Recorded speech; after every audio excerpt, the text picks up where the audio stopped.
Welcome back to Luminous Stereo Gaming. My name is Jessica, and we are once again playing Genshin Impact. Now, the last time we left off, we just got done talking to Alhaitham, and we have to make our way to Aru Village. Now, I would like to apologize, because in the last video, it seemed as if the sound just randomly cut it out and then came back on. It did not. I accidentally had it on mute and forgot to unmute it, so I would like to apologize for that.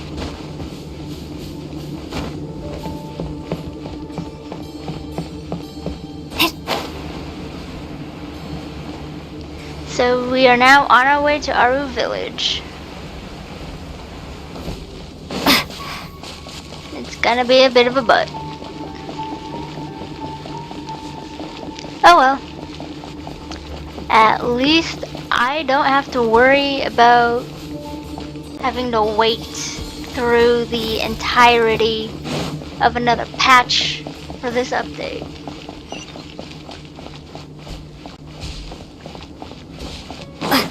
Because that made me cry. I'm not going to lie. When I first did this.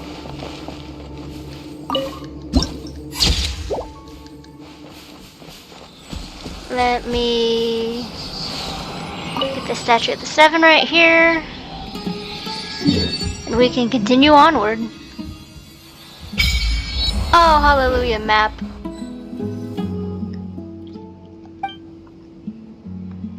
Leave. And then... Holy moly.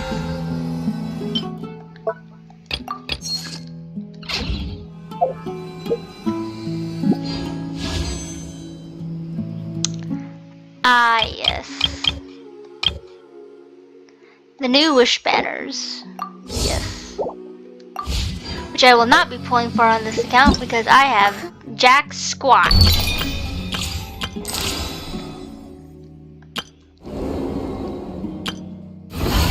In terms of primos. Oh, wrong one. Yep, I only have 87 primos and no wishes.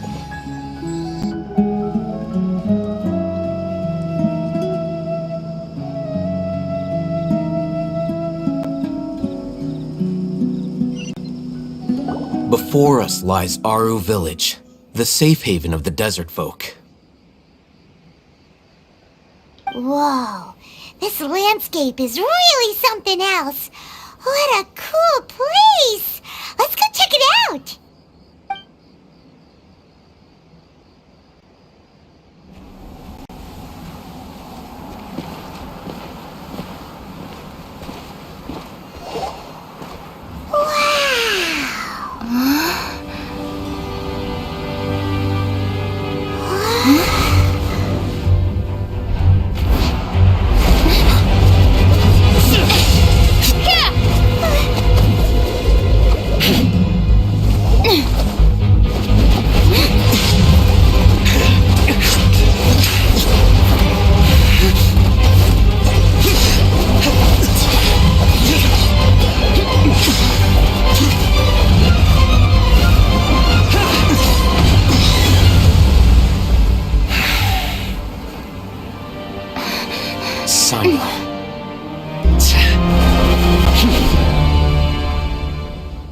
Unless my memory fails me, we have barely spoken 2 words to each other before now at the Academia. Would you care to enlighten me as to when and how I invited the General Mahamacho's wrath? Oh, Hatham. Do not think you can escape my judgment, just because you managed to escape my attack.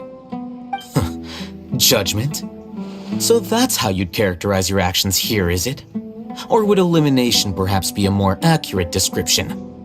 Had I used my full strength, not even this traveler would have been able to stop me.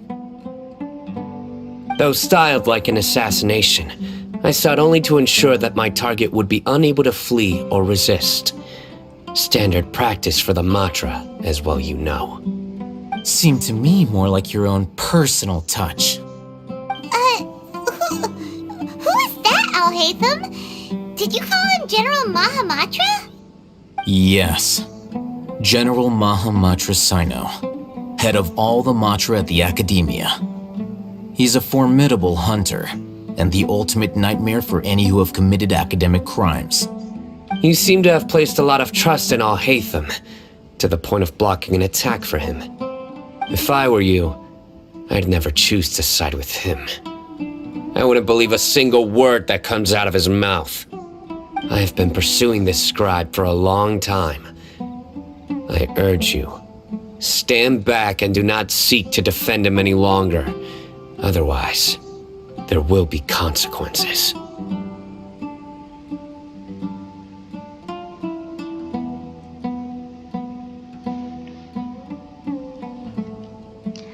But that doesn't mean I'm going to stand by and do nothing. Has Alhaitham done something wrong? Paimon doesn't think he's as bad as you've made him out to be. I won't waste my breath explaining things. Alhaitham, I saw it during our fight. Take it out. The divine knowledge capsule you're hiding on your person. Unless you want me to retrieve it for myself. Very perceptive of you. Nothing escapes a Matra's senses. Wait, the divine knowledge capsule? Didn't it fall into the Matra's hands in Port Ormos? So you did lie to us. No wonder you speak with such confidence, Sino. But I must admit, I'm very curious. What does this capsule mean to you? And why, as General Mahamatra of the Academia, are you all alone in the desert? As far as I'm aware, the other Matra have been speculating about your disappearance. Have you been given a mission that's, let's say, morally dubious? If I was the real target of your mission, what was stopping you from simply using your authority and resources to judge me within the walls of the Academia? Is it a mission from the sages?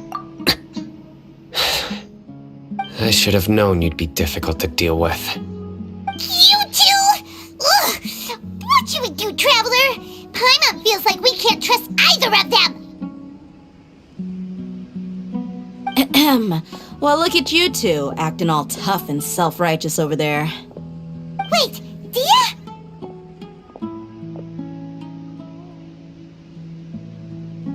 Great! Finally, someone that we can trust! You gotta help us out here, otherwise these two are gonna start fighting again! Yeah, sure looks that way. Two giants from the Academia duking it out once and for all. Not something you get to see every day, that's for sure.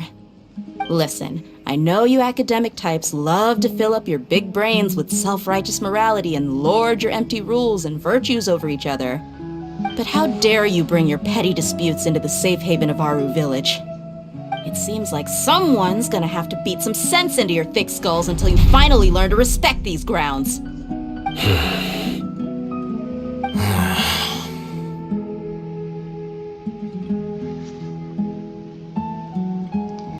They're still looking for an opportunity to attack. Hey, did either of you hear a word I just said?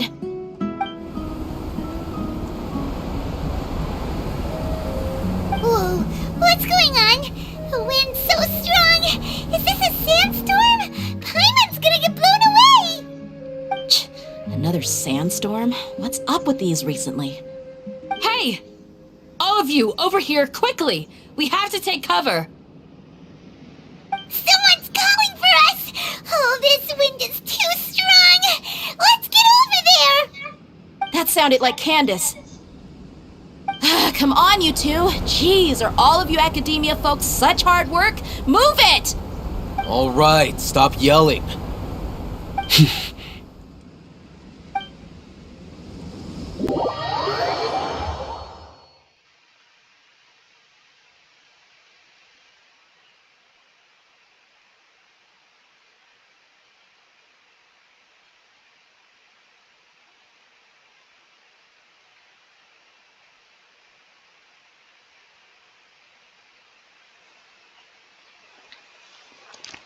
I love Sino so much.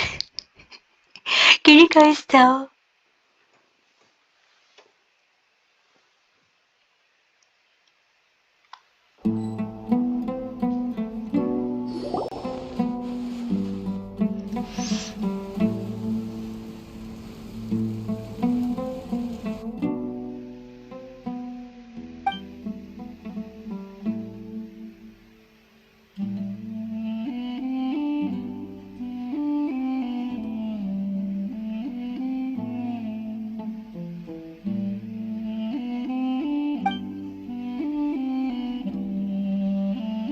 Mm.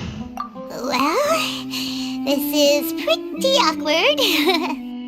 Hey, wanna play sardines with 3 people who wanna tear each other limb from limb? Sure, why not? Sounds fun. The air is so thick and heavy. Paimon can hardly keep floating anymore. My sincere apologies, everyone. This is the home of our village chief. I will have to ask you to make do with this small room until the sandstorm dies down. Please, let me introduce myself. I am Candace, protector of Aru Village. Our savior has come at last! Nice to meet you, Candace. The name's Paimon. Thank you so much for helping us. You have my gratitude. There's no need to thank me. It's only right to help each other when the weather gets rough. Wow, she's so gentle and caring, like a nice older sister. Unlike those guys over there. All right. Now that we're all better acquainted, we should return to the topic at hand. As a guardian charged with the responsibility to protect my fellow villagers from harm, I was observing your conflict from afar, even before the sandstorm started. And now that you have set foot within our village itself, it is all the more my responsibility to make absolutely sure that you pose no threat whatsoever to us. So please, have an honest and sincere conversation with one another and put your hostile feelings to rest. If anyone dares to start anything again while they are under this roof, I will not hesitate to send them out for some quality time with the creatures of the sandstorm. Oh, on second thought, Paimon may have misjudged Candace's character. And that goes for you too, Miss Dia. Do I make myself clear? All right, we got it, Candace. That's what I like to hear. So, which of you will begin?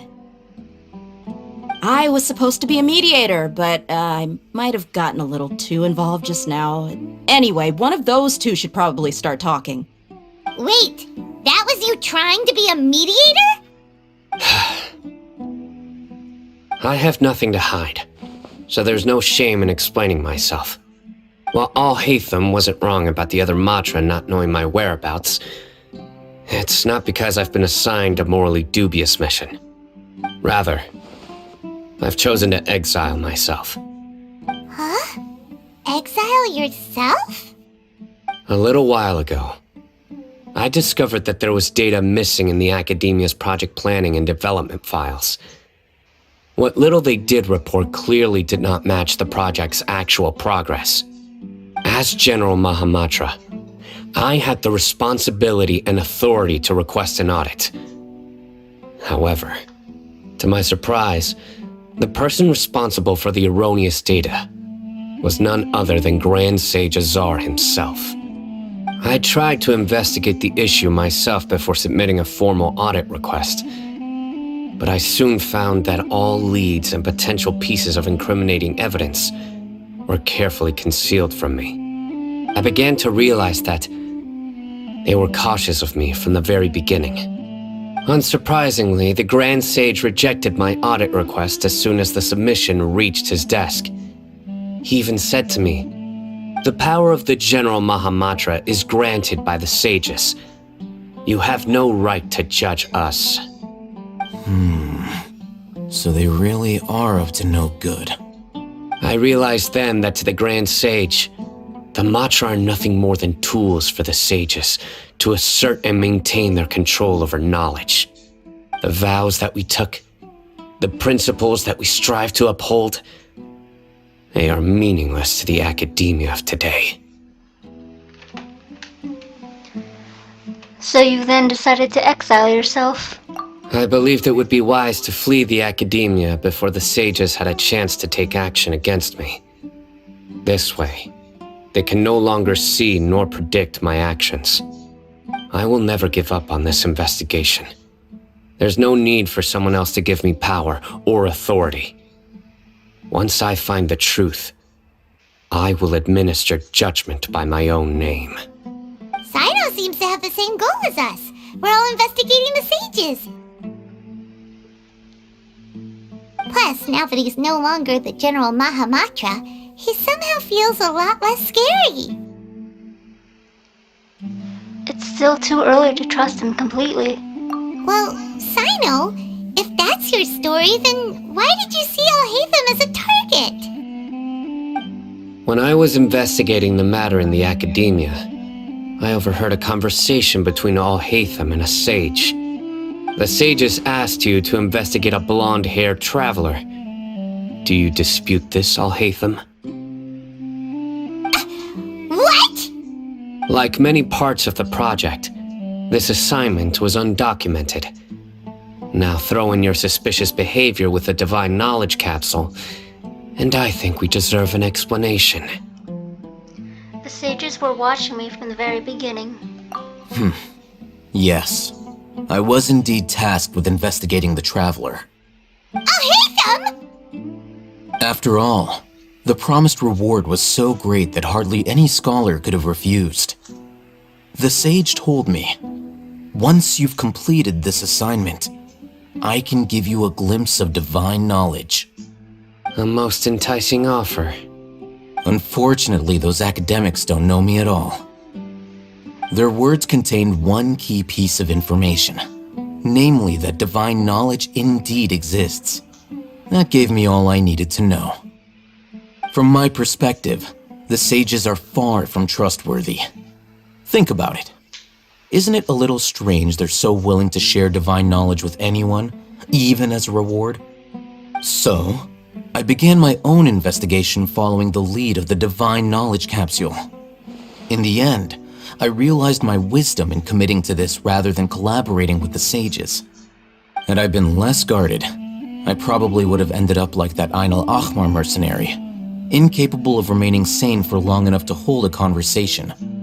You mean that the sages originally planned to dispose of you, using one of those capsules that drive people insane?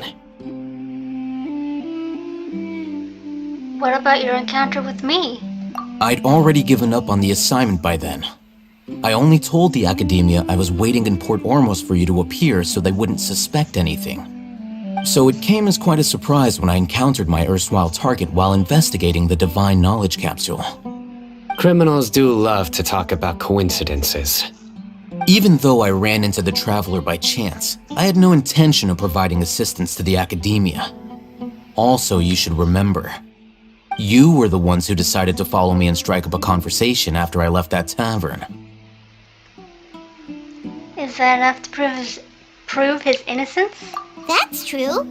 Alhaitham helped us out at Caravan Rebat as well. Maybe he's telling the truth. I'm willing to apologize, if that's worth anything to you. I took the Divine Knowledge Capsule behind your back because I judged its existence to be a significant risk. I felt that it would be best for no one to interact with it before it had been properly studied. After all, curiosity often proves to be the most dangerous thing in this land. You should be well aware, Scribe Alhaitham, that curiosity can also lead you to danger and suspicion. Answer me this. Did the sages share any information about their project with you? Have I not made myself clear? You and I are both distrusted by the academia. Do you really think they would tell me anything? Fine. Although you haven't completely proven your innocence, I won't regard you as an enemy, for now. As you wish. Good. I'm glad to see you two clearing up your misunderstandings. And now you, Dia. I believe it's your turn. Oh, sorry. Whatever the boys were talking about must have been so boring that I spaced out. My situation is pretty straightforward. My employer, Dunyarzad of the Homayani family, is friends with the Traveler and is currently recovering from her illness at home. I had nothing going on, so I decided to return to Aru Village for a visit. I was actually looking forward to a pretty exciting time getting back together with everyone here. But then I saw these two random guys in the middle of a pointless argument. It ticked me off, and things went downhill from there. Is that all? Well, I will admit that definitely sounds like your style. In that case, welcome back, Dia. That's more like it. I missed you all so much, Candace.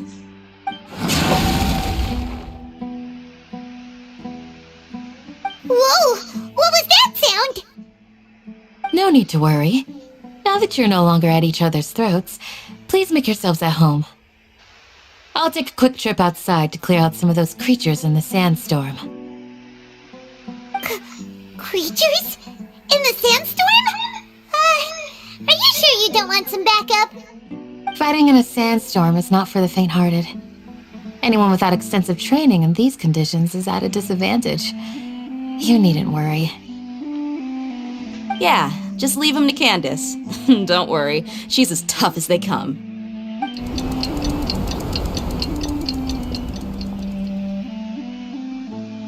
The wind's died down. That means the sandstorm's over, right? Candace still isn't back yet, though. Is she alright? Maybe we should go out and check on her. When you put it that way, even I'm starting to feel a little worried.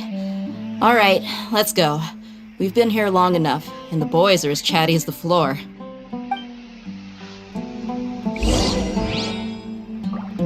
I love our boys so much. Can we keep them, guys, please? I want to keep them in my pocket. I want to give them kisses and hugs. I love them. They're good boys, I know. I know it. If they're a little stubborn, I swear, if I had been the Traveler, I would have conked their heads together a long time ago. But you have to admit that battle scene was pretty epic.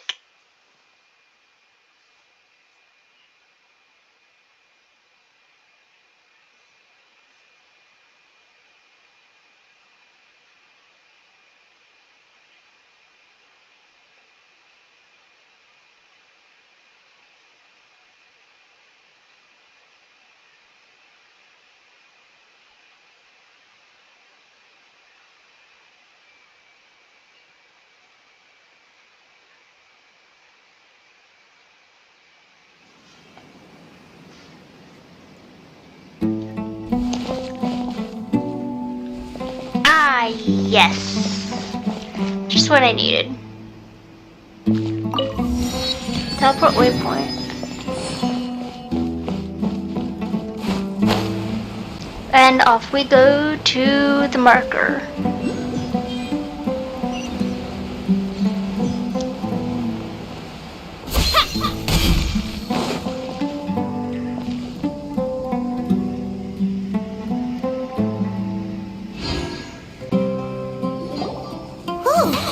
Candace, you're still fighting? You've been out here dealing with these creatures the entire time? Yes. They just keep coming in waves. I've lost count of how many I've defeated. Before I realized it, even the sandstorm had stopped.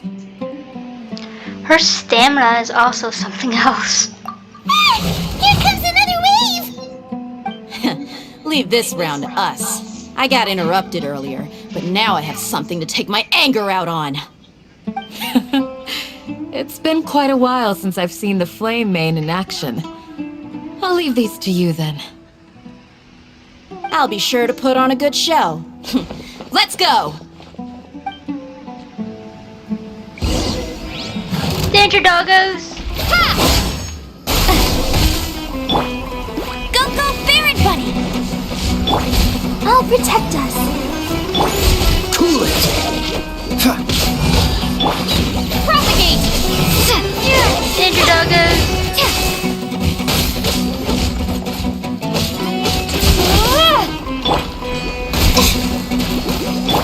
Scatter! La la la la. Stupid corrosion. This is the one thing I hate about Rift Towns.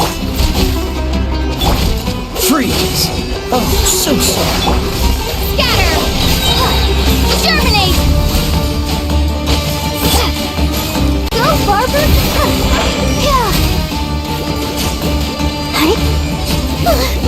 Here comes another wave! When are they ever gonna let up? Never. No, I'm kidding. They eventually will, guys. Go, go, Baron Bunny! No one escapes my sight! Ha! Ninja doggos.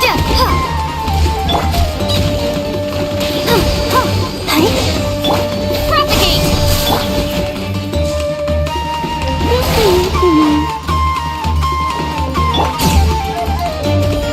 Scatter! Dodge this! Spring forth! Cool it! Ha! Yeah! Whew, that didn't take long. The creature stopped appearing. Was that the last of them? What we fought just now was probably the aftermath of the sandstorm. So we should be safe for the time being. Well fought, everyone. No injuries, I hope. Huh? Who are you? Ah, my apologies. I haven't had a chance to greet you yet. I had my hands full taking care of the village's elderly and children. I am the chief of Aru village. Everyone usually calls me Uncle Anpu. It's a pleasure to meet you. Sir, I am also originally from the desert, but I have not been back for some time now. May I ask if such sandstorms are common? I can't say they've always been common, but recently the storms have become increasingly severe and frequent. Besides sandstorms, we also occasionally get earthquakes. According to an investigator who stayed in the village a while ago, these unusual natural phenomena are related to the withering of Irminsul. Another effect of Irminsul's withering. So, Irminsul's withering causes withering zones in the forest, and sandstorms and earthquakes here in the desert? Everything in the natural world is inextricably connected to Irminsul. These regional symptoms can indeed be a reflection of Irminsul's present state. Everyone in Aru village needs to take good care of themselves. Speaking of which, why haven't I seen a single village keeper since I got here? Village keeper? Who are they? Village guards like Candace? Does your curiosity know no bounds? Village Keeper is how Aru village refers to mad scholars exiled here by the Academia.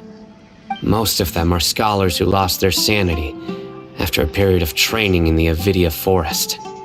The Academia believes that their crazed mutterings may have a negative effect on the psyches of other scholars.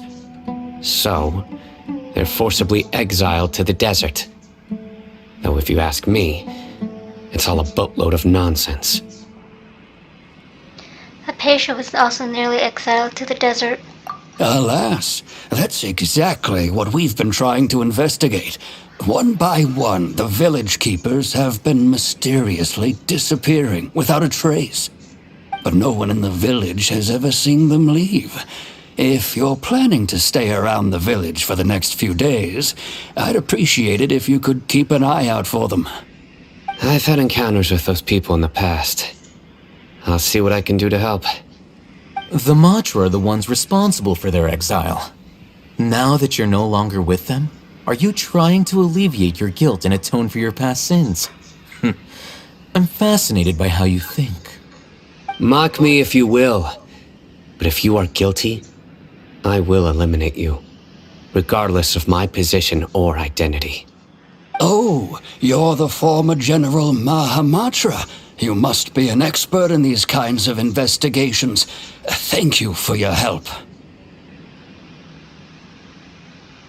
I'll help too. Is it because you're reminded of Hypatia? Oh, these poor scholars. First they lose their sanity, now this! We need to help get them back home, safe and sound. But, is it really a good idea to tag along with Sino? You seem like you really don't trust him. It'll be fine. Dea and the others are here too. I'll be grateful for the assistance. No doubt you will do a better job than some of my former subordinates. Let's start by finding a spot to share what we know so far.